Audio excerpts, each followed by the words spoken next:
আসসালামু আলাইকুম। মাহমুদাস রান্নাঘরে সবাইকে স্বাগতম। আজকে আপনাদের জন্য নিয়ে আসছি শীতের খুব সুস্বাদু এবং হেলদি একটা সবজির রেসিপি। সেটা হচ্ছে লাউ। আমি একটা লাউ নিয়ে নিয়েছি এখানে।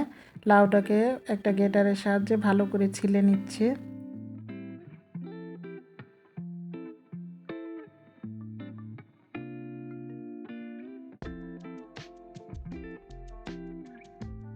তো লাউটাকে আমি 4 ভাগে ভাগ করে নিচ্ছি।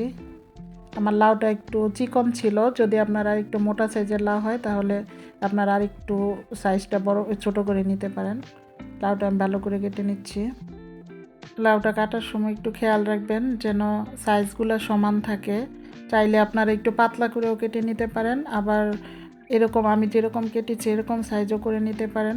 বেশি মোটা করতে যাবেন না, তাহলে সিদ্ধ হতে হতে আপনার লাউয়ের কালারটা নষ্ট হয়ে যাবে।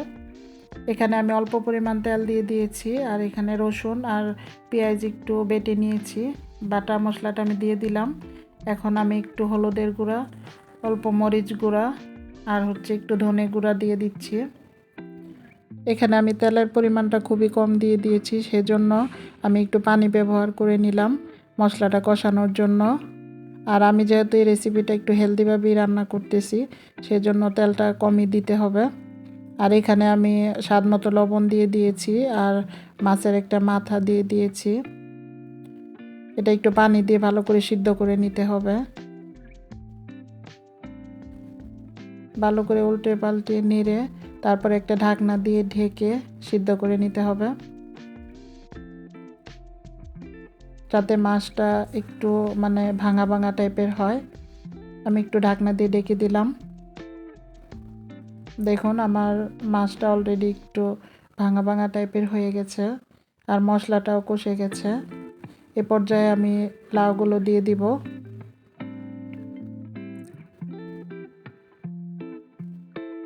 লাউগুলো দিয়ে ভালো করে নেড়ে চেড়ে মিশিয়ে নিতে হবে মশলার সাথে।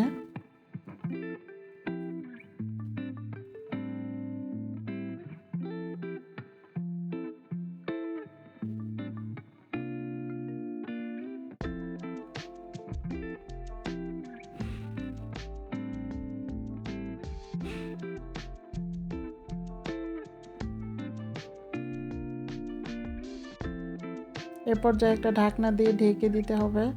আমি এখানে অল্প কাঁচামরিচ দিয়ে দিয়েছি, যেহেতু শুকনা মরিচটা একদমই অল্প দিয়েছিলাম, কারণ লাউয়ের মধ্যে বেশি মরিচ দিলে একদমই ভালো লাগে না।